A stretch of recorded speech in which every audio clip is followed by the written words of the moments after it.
खुलुमबाय गोजोन फुंबिलिनि बयनिसिमबो गाहाम हामलायनाय जासिहरनाय जाबाय। आसा खालामो नोंथांमोनहा गासै मोजाङै दं।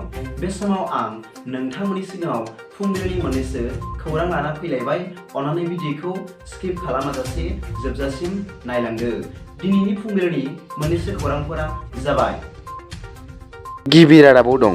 मैया चिरां जिल्लायाव गोबां लाख बेसेननि दंफां हमनो मोन्दों होनना मिथिनो मोननाय जादों। मिथिनो मोननाय बादिब्ला बे गोबां अनजिमानि दंफांफोरखौ हाग्रा बिफान आरो एसएसबि जुथायै हमनो हादों होनना मिथिनो मोननाय जादों। बे दंफांफोरखौ भारत भुटान सिमनायाव थानाय चिरां जिल्ला रुनिकाटा रेन्जआव थानाय रिफु हाग्रा ओनसोलनिफ्राय हमनो मोन्दों होनना मिथिनो मोननाय जादों। मिथिनो मोननाय बादिब्ला हमनानै मोननाय दंफांफोरनि बेसेना 40 एबा 50 लाख बेसेननि जागोन होनना मिथिनो मोननाय जादों। नैथि रादाबाव दं। आयेन बेरेखा फिसायफोरा गोदान मुं मोनबाय। मिथिनो मोननाय बादिब्ला आयेन बेरेखा फिसायफोरखौ आसामनि गिबि मन्त्रि मानाव गेदेर डक्टर हिमन्त बिश्व शर्मा बिथाङा ससियेल इभिल एबा समाजारि सैथान मुं दोनबाय होनना मिथिनो मोननाय जादों।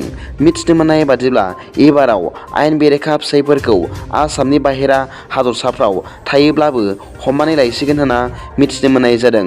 मख'नो गोनांदि एबाराव आसाम सरकार आरो आसाम पुलिस हान्जाया न' सिम्पेथि मिशन एबा अननाय खाननाय गैयै बिथांखिनि गेजेरजों आयेन बेरेखा फिसायफोरखौ हमगोन आरो रावनोबो सिगांग्रोयै मिथिहोनाय जानाय नङा होनना मिथिनो मोननाय जादों। थामथि रादाबाव दं। गुवाहाटी मेडिकेल कलेज एन्ड हस्पिटालाव माखासे दालालफ्रा पुलिस हान्जाजों हमजादों। मिथिनो मोननाय बादिब्ला गुवाहाटी मेडिकेल कलेज एन्ड हस्पिटालाव माखासे दालालफ्रा गोदान बेरामिफोरनिफ्राय देहा आनजाद नायनायनि मुङाव सासेयाव 10,000 राङै लादों होनना अजद मोननायनि उनाव सानै दालालखौ पुलिस हान्जाया हमनो हादों होनना मिथिनो मोननाय जादों।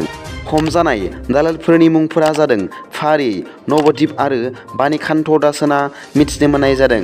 मख'नो गोनांदि हमजानाय दालालफोरनिफ्राय पुलिस हान्जाया सोंथि सोंनायाव फोरमायनाय बादिब्ला सासे गाहाय देहा फाहामगिरियाबो बे आयेन बेरेखा खामानियाव लोब्बा दंफायो होनना मिथिनो मोननाय जादों। ब्रैथि रादाबाव दं। थाव टेंकि फुगारनाय समावनो सा 7 सुबुंफोरा जिउ गोमाजादों। मिथिनो मोननाय बादिब्ला बे जाथाया मैया बृहस्पतिबारखालि अन्ध्र प्रदेशनि काकिनाडा जिल्लायाव जादों होनना मिथिनो मोननाय जादों। थावनि कारखानायाव थाव टेंकिफोरखौ फुगारबाय थानायावनो बे सा 7 खामानि मावग्राफोरा हां बन्द जानानै अबथिरा जिउ गारनांदों होनना मिथिनो मोननाय जादों। बाथि रादाबाव दं।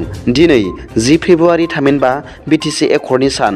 बे सानखौ गोथार BTC गोरोबथा सान हिसाबै दिनै फालिनाय जागोन आरो बे हाबाफारियाव हारि आरो राजखान्थि हान्जानि जेबो फाराग लायाजासे बयबो रायजोफोरखौ नुजाफैनो थाखाय बानजाय आफादनि आफादगिरिया गुरैयै खावलायहरदों होनना मिथिनो मोननाय जादों। दिनै बे सानाव आगुनि BTCनि गाहाय मावफुं सोद्रोमा मानाव गेदेर हाग्रामा महिलारि बिथाङा क'क्राझार टाउननि साखाथि देबोरगावआव थानाय मुंख्लंफोरनि खाम्फायाव बिबार बावनानै मान होजेनगोन आरो भारतनि मोनथाम गाबनि फिरफिलाखौबो अरायहोगोन होनना मिथिनो मोननाय जादों। दथि रादाबाव दं। मैया फुङाव आसामनि तिनसुकिया जिल्लायाव आलफा आरो आसाम पुलिस हान्जाजों मोगा-मोगि गावलायनाय जाथाय जादों होनना मिथिनो मोननाय जादों। मिथिनो मोननाय बादिब्ला बे गावलायनाय जाथायाव सासे आलफानि कामान्डारजों लोगोसे सासे केडेटआबो पुलिसनि गुलियाव जिउ गारनांदों होनना मिथिनो मोननाय जादों। जिउ गोमाजानाय कामान्डारनि मुंखौ उदय असम होनना मिथिनो मोननाय जादों। दिनैनि फुंबिलिनि मोननैसो खौरांफोरा दा बेखिनिल'मोन। भिडिअखौ मोजां मोनदोंब्ला अन्नानै लाइक आरो साबस्क्राइब खालामनो दाबाव आरो बेल आइकनआबो थुनानै ला, जाहाथे आं गोदान निउस आपडेट लानानै फैब्ला नोंथांनियाव सिगांग्रो नटिफिकेसन सौहैयो।